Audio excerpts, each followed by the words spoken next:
Friday Night Racing. On Off the Ball. And they're off. Brought to you by Go Racing. Plan your day at the races at goracing.ie. Welcome along to Friday Night Racing on Off the Ball with John Duggan here. With thanks to goracing.ie, plenty to look forward to at Killarney, York and the Curragh this weekend. Welcome along to the show, and I'm joined in studio as always by our racing guru, Johnny Ward. Johnny, how are you? How are you? I'm good, John. I'm good. We're all off to Kilbeggan this week. I'm not. Today even, in fact, and never been to Kilbeggan myself. The Off the Ball team, we're going down to it for a day at the races. So, what can we expect at Kilbeggan, Johnny? It's a very tight track. You'll have horses who are prominent, probably winning a lot of the races, but a lot of crack. There'll be a good crowd there tonight. Friday night racing, typical summer track in Ireland. You know, we've had some good summer racing this year, and actually decent card tonight. Unfortunately, I can't go along. I have to watch Galway United against Bowes. Well, you know, you got to have the loyalty to your town and your city. And John, this could be our last meaningful game for 6 months. Yeah, that's 6 months. That's a long, long time. That is a long time, and obviously, commiserations on last Sunday as well, Johnny. It's just sinking in now. We just didn't hurl, unfortunately, and it would have been a grand larceny if we got anything out of the game. But the Galway players were out, I think, on Sunday night in Dublin, and according to one of my mates who was in the nightclub with them, they were just like, they were unapproachable. They were that gutted, and they know they just didn't perform. Yeah, it is, but it's a long run. They've had a lot of games, and I suppose when we're looking at racing stories of the week, Johnny, I suppose we have to start with Mick O'Toole, very sadly passing away at the age of 86, and he trained the Cheltenham Gold Cup winner in 1977, Davy Ladd. 21 they're coming to of the 22 fences, and it's Davy Ladd who's making the most significant progress now as Somerville is in the lead from Tide Cottage, and Davy Ladd still making ground. Tamerlane back in fourth now, and at the second last in the Gold Cup it's Somerville from Tide Cottage and Davy Ladd. Jeff King from Tommy Carberry over the second last, and not much between them, and Davy Ladd is still making progress. They're coming to the final fence now. Somerville from Davy Ladd. Davy Ladd switched to the centre to come and take it up now, and it's Davy Ladd for Ireland, jumps it in the lead from Tide Cottage. Somerville back in third, and Davy Ladd now is striding away from Tide Cottage and Somerville as they race into the closing stages. It's a 1-2 for Ireland. Davy Ladd and Desi Hughes going away from Tommy Carberry as they race to the line, and it's Davy Ladd the winner from Tide Cottage and Somerville in third. And Johnny, Mick O'Toole was not only a great trainer on the flat and the jumps, but also a great character of Irish racing. Yeah, I mean, the accolades that came in this week just were, I suppose, evidence of the character that he was. And it's actually quite sad listening to that, because Davy Ladd obviously passed away, as you'd expect, but Tommy Carberry's passed away, Desi Hughes has passed away. Who rode that horse? Who rode the horse. I suppose Desi's death was particularly sad because he was relatively young, and he was only early 70s, but now Mick has passed away as well, and it's just a passage of time, I suppose. Listening back, those names, they would evoke memories for a lot of people. But like Desi, Mick was from Dublin, and a Dublin trainer is probably a rare enough thing. You have, I suppose, Damien English now, and Peter Casey was always, who passed away as well, used to always say, I'm from Dublin, I'm a Dub, even though my address is Meath. But, Mick O'Toole was a great character. I would have seen him racing quite recently, and always surrounded by people, a good sign of a person. And he'd 8 Cheltenham winners, which, in the era when it was pretty barren for Ireland, was a fair achievement, and great success on the flat as well. Dickens Hill, yeah. Yeah, and just to train, it's a rare man that can train classic winners and also a Gold Cup winner, and it's sad, but it'll be a hell of a funeral, put it that way. There'll just be all the greats of Irish racing will be there to reflect on what was a great career, and may he rest in peace. Yeah, our thoughts and our prayers are with his family, Mags and Kieran as well, of course, involved in the game. And Johnny, I suppose what else has been going on this week? Well, Aidan O'Brien has been talking about a respiratory infection in his yard. This must be terrifying for even Aidan O'Brien. I would even say more so him than anyone, who just wears his heart in his sleeve with regard to everything. He just lives, breathes racing, 100% of his life is racing and family, basically. And for him to have what he described as the worst bug that he's ever had in the yards, which I presume probably goes back to when he was in back in Joe Crowley's yard as well, which Joseph has now in owning, that's saying quite a lot. And in a season that's been patchy at best. You know, his strike rate in Britain, I think, is around 9%. That's right. It was 19% last year. And would Saxon Warrior have performed better in the Juddmonte? I think than he would. Than he would. I think he would. If this cloud wasn't over the stable. I Can Fly won in Killarney during the week, and on all known form, she was like the greatest certainty of all time. But she was sent off, I think, 2-1. And Shamie Heffernan said afterwards, some of them are performing, some of them aren't, and it's kind of like you just don't know, and you don't know when it's going to end either. Yeah, exactly. So, and he's obviously, Aidan has lived his life in intuition and what he sees, but he obviously is slightly a prisoner to just nature here, in the sense of you just got to ease it out. Like I back Kew Gardens to win the Ledger, and I'm looking at him during the week and I'm like, what do I want here? Like, I just want him to perform, and will he be okay to win the Ledger? What will Aidan's horses be like for the Irish Champions weekend? But there were some encouraging signs. I thought Saxon Warrior ran okay. He had a winner in York yesterday, he had a winner in Killarney, but he went 1 from 30 going into, I was talking on Monday, I think. He was 1 from 30, his last 30 runners. I doubt that's ever happened before for Aidan O'Brien. You know, so it's just a question of just waiting and easing them back in, not pushing the button. Well, I mean, I think he should get some leeway. He's Aidan O'Brien. These things happen in racing. It's an animal science. It's not perfection.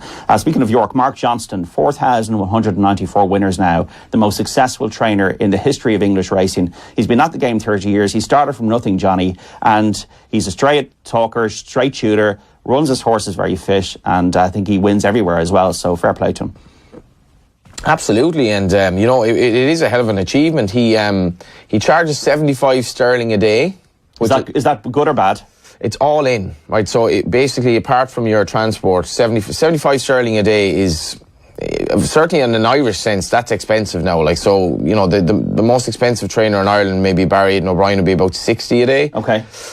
Euro. So 75, but that's all in. But he's based up north, so he's basically the dominant trainer up the north. But he'll charge, I think, his transport fee is £1 a mile. So basically, wherever you go, if you want to go run down in the south or whatever, you want to run in Yarmouth, you're going to pay for it. If you're going to Perth. If you're going to Perth, then you're probably a little bit closer. But I find him a difficult trainer to predict in terms of the horses. They kind of run a little bit in and out, but they are fit, and he's been an incredible success. And his son Charlie now, you see, I suppose like Aidan and Joseph, that kind of, just the family is going to come through, and Charlie has an increasing role now, but he looks fresh, like, for, as you say, 30 years. He doesn't look old at all, and it was a hell of an achievement, and I thought it was a bit fitting that the horse that brought him over the line was a horse that was hard enough to predict. Frankie Dettori, 20-1. 20-1. Frankie gave it a great ride, but you're looking at his form and you're like, in a handicap like this, it's very hard to see him winning. He might place, but that's Mark Johnston. The one thing I actually am disappointed about with him is that he used to have a lot of Dundalk raiders there for about 2 or 3 years, and I really enjoyed seeing his horse come over here, and he kind of stopped that for some reason. And the winter racing in Dundalk over here, there's fantastic prize money, and I used to love seeing the British horses come over, and I hope he might do that again, because it made it a much more illuminating night on a Friday night in Dundalk. But it's an incredible achievement, and he's shown no sign of stopping. I particularly, I suppose, remember Attraction. She was 1,000 guineas. And she was just a filly with one of the strangest leg actions I've ever seen. It was literally just like that. There was almost no bending of the knee, and she's now obviously a broodmare. She produced a horse that he trains, actually, who's by Frankel, a Larkham, and so that's the next passage. But it's an incredible figure, it really is. And Mr. Bailey's as well, 2,000 guineas winner. Well, we're delighted to be joined this week by our special guest. We always have a special guest on Friday Night Racing on Off the Ball, with thanks to GoRacing.ie. She's from Kilkenny, so hurling was maybe not the first choice. It was actually horse racing. Her dad, Seamus, is a trainer of horses. Her brother, Connor, has had a Cheltenham Festival winner. Very good evening to Katie O'Farrell. How are you, Katie?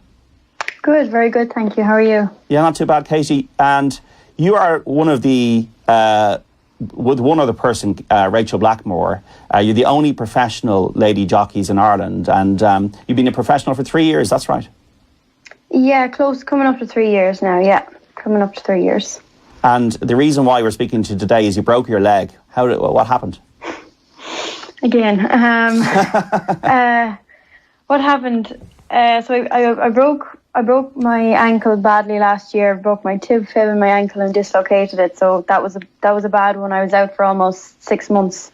But I had to get an operation and a plate up the side of my leg. And basically, I've been back riding away. Everything was good.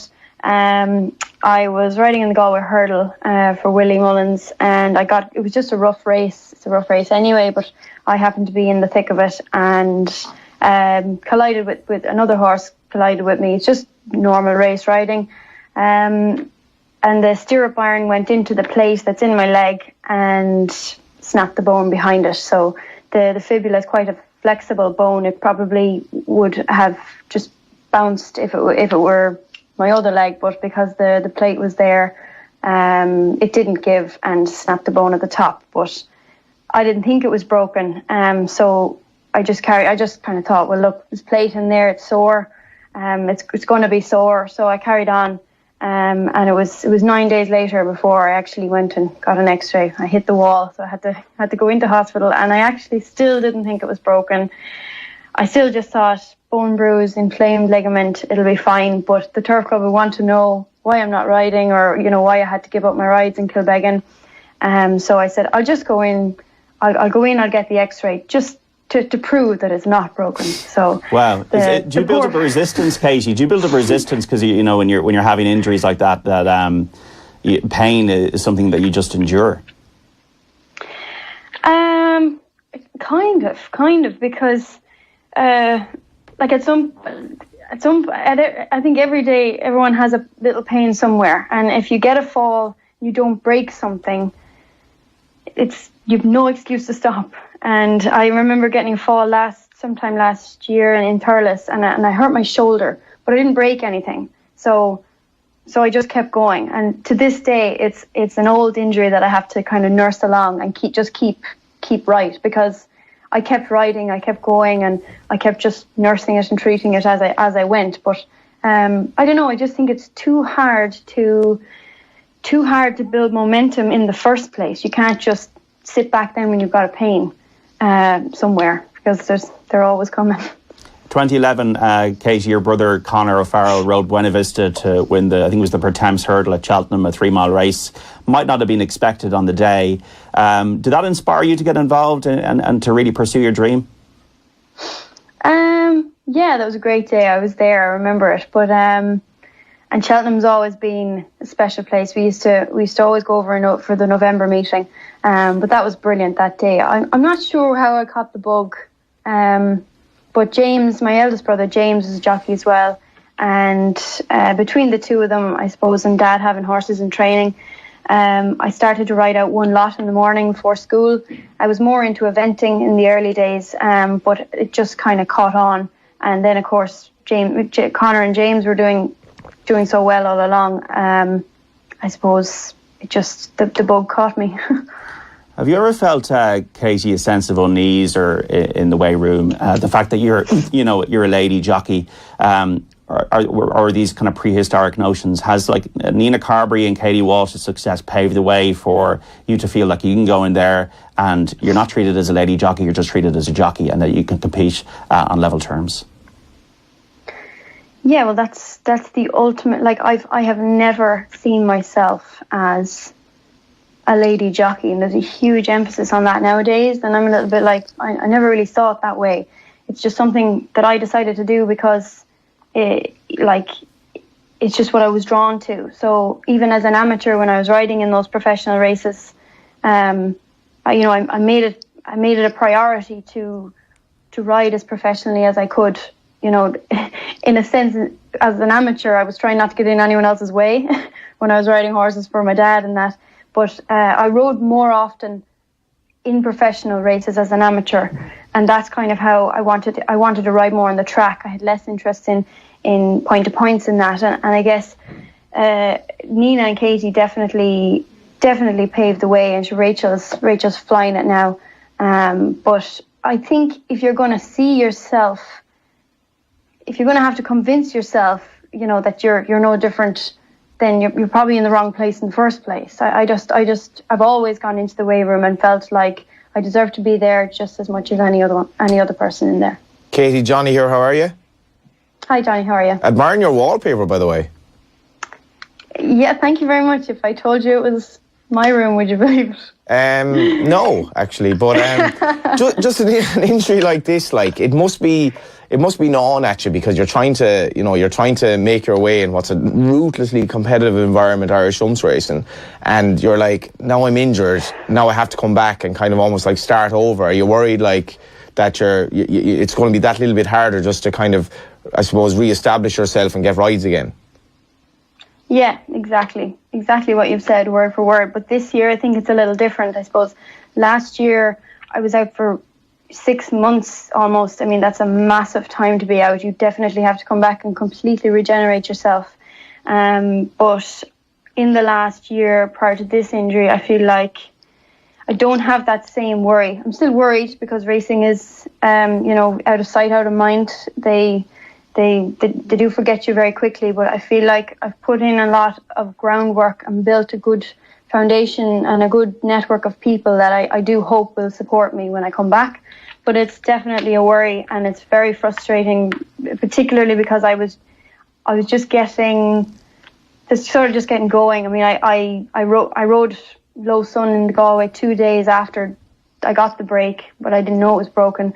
And I had a Galway Festival winner. I mean, that's been on my list for a long time, so like I'm absolutely thrilled with that, and I was just looking forward to building on that and keep going, build into the winter, and hopefully have a good winter. But now I'm back to square one. Maybe not square one, but I'm just had a bit of a setback, and it is frustrating when I felt like I was just in the thick of momentum and possibly gonna really get places. But that is racing, and falls and breaks are all part of it, and I'm no different to anyone else, so I just have to wait out the time and do the work and come back and give another go.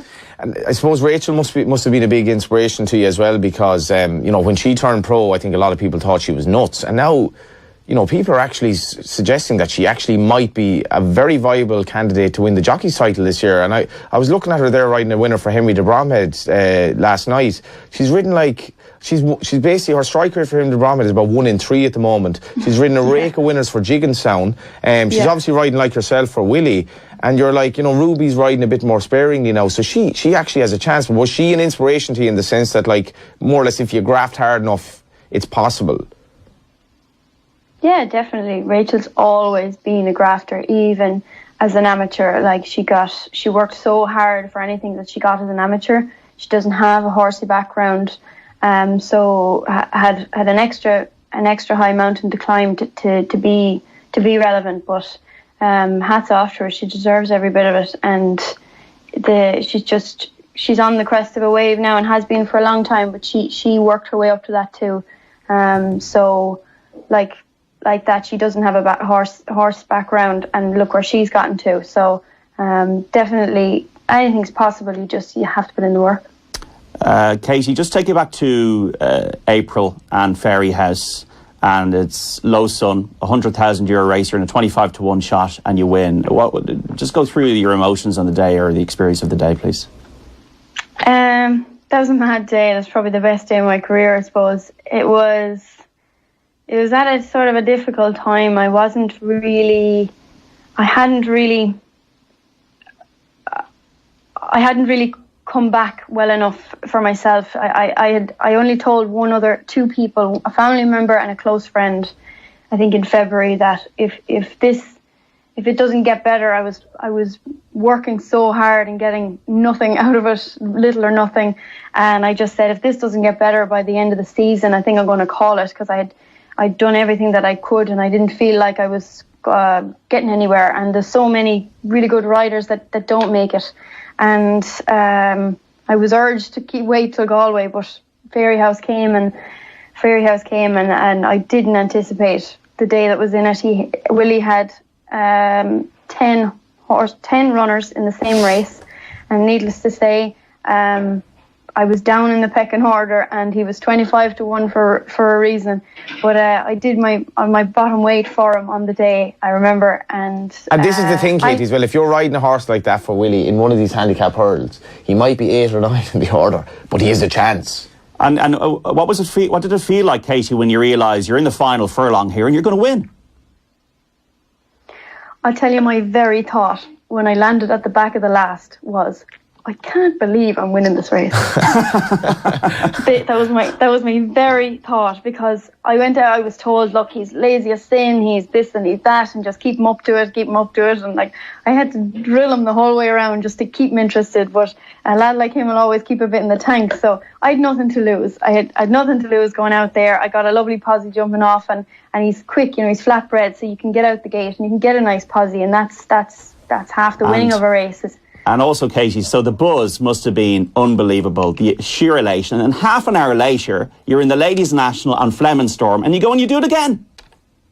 Yeah, it was just one of those days. I pulled up and I just was like, I'm not used to this. But it was just one of those days, and I'll never forget it. I think after the first one, I was a little bit more surprised than anything. And I at the time, I didn't even really realise how much the race was worth. I was just riding for Willie on the day, and that in itself was enough to keep me preoccupied. But yeah, some buzz. I knew I had a chance in the ladies' chase, all right. But he had been second his three previous runs, so I was wondering, is this horse not want to win now, or what's the story? So, it was just one of those days. Things fell right for me. And do you believe now, given that you've tasted something like that, Katie, that you've got a few more years left in the professional ranks? Is it something that you're now going to get your teeth into when you return from injury? Oh, definitely. Yeah, teeth are well and truly in there now. I think it was a long road coming back from that particular injury last year. This one's just a standard sort of break. It's 6 weeks. It's frustrating, but it's not going to deteriorate the work that I've done as badly. And like, it didn't even cross my mind the end of the season. Like I had said, if it doesn't get better, I might have to consider doing something else. But no, that thought hasn't crossed my mind since, and it'll take a fair knock to stop me now. I was in Russia, Katie, and I was trying out some hats, like, army caps and Ushankas and the Tubtakas, which is the hat they have in Kazan. I believe you're into millinery. That's right, yeah.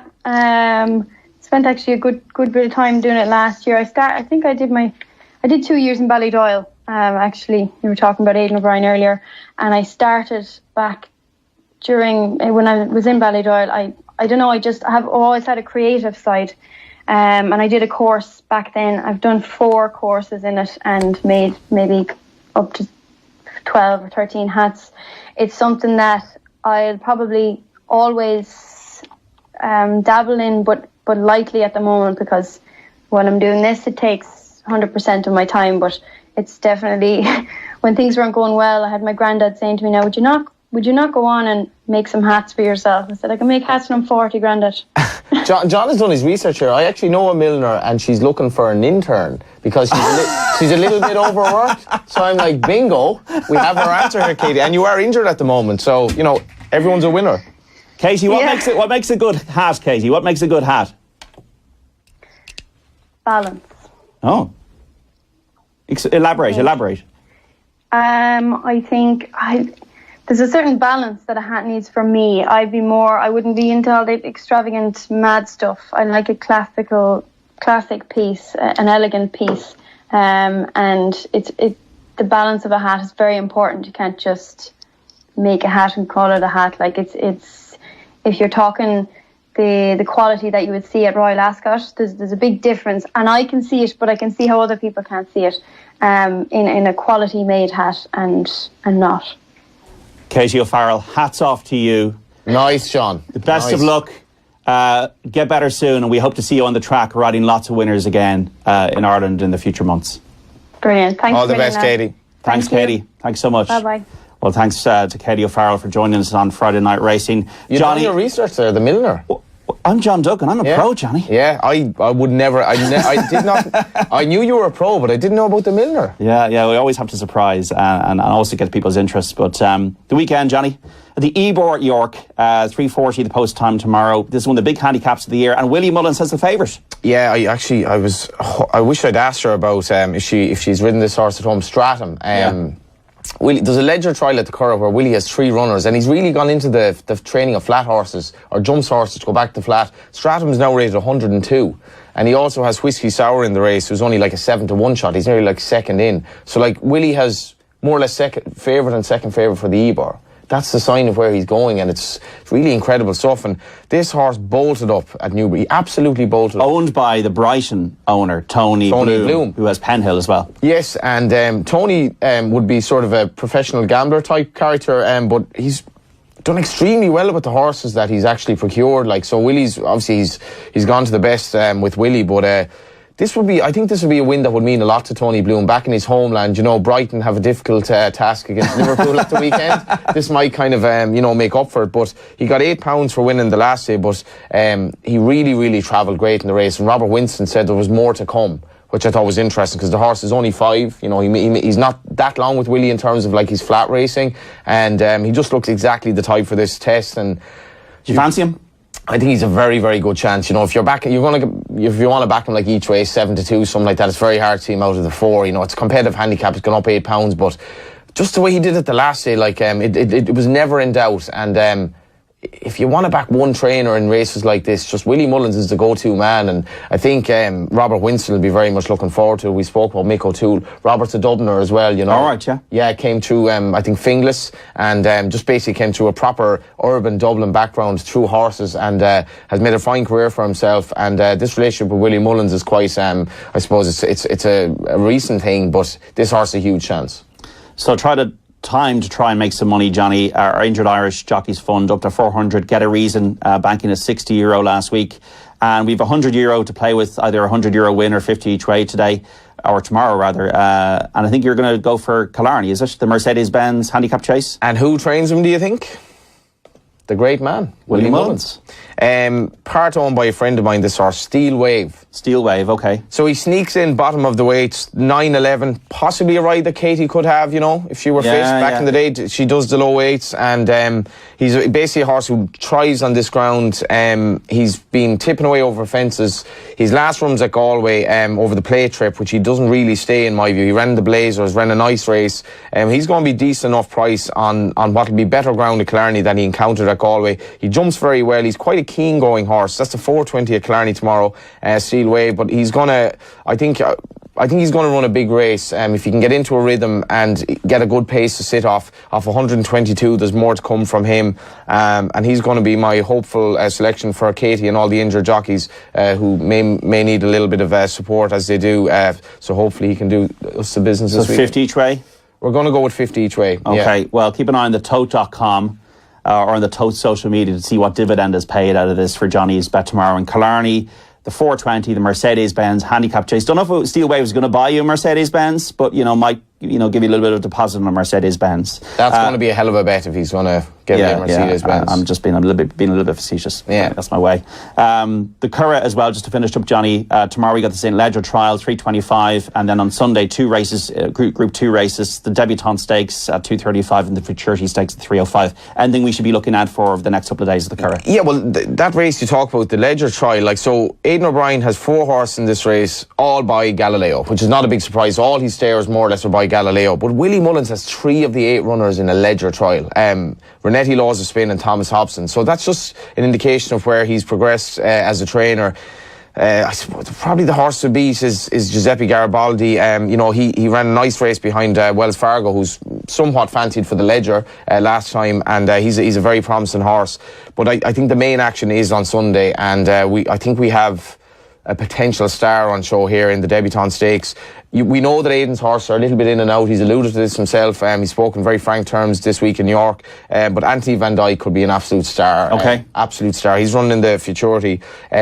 Just looking at his dam side, he's a lot of speed on the dam side. Albeit over 7 furlongs, he looks like a mile is going to be the minimum that he wants.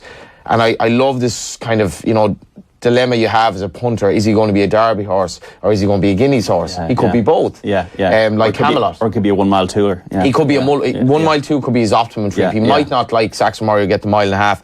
But the only proviso as a punter is are Aidan's horses? Are they firings that I can lump into this horse? And It's a tricky one. It's a tricky one. But I think he's a potential star. His progression from 1 to 2 and his progression from second one to third one was staggering stuff. And if he performs, he'll win. Say probably Hermosa. She won nice. Folk. Off to Kilbeggan, Johnny, pray for us today, the off-the-ball career. You don't need prayers. You've got Ger Gilroy looking after you. Well, that's always a good thing. Such as it is. And HRI as well, so we thank him for that. And that's it for this week's edition of Friday Night Racing. Next week, good action at the Curragh, so be sure to join us then even. And for now, bye-bye and slongafull. Friday Night Racing on Off the Ball. And they're off. Brought to you by Go Racing. Plan your day at the races at goracing.ie.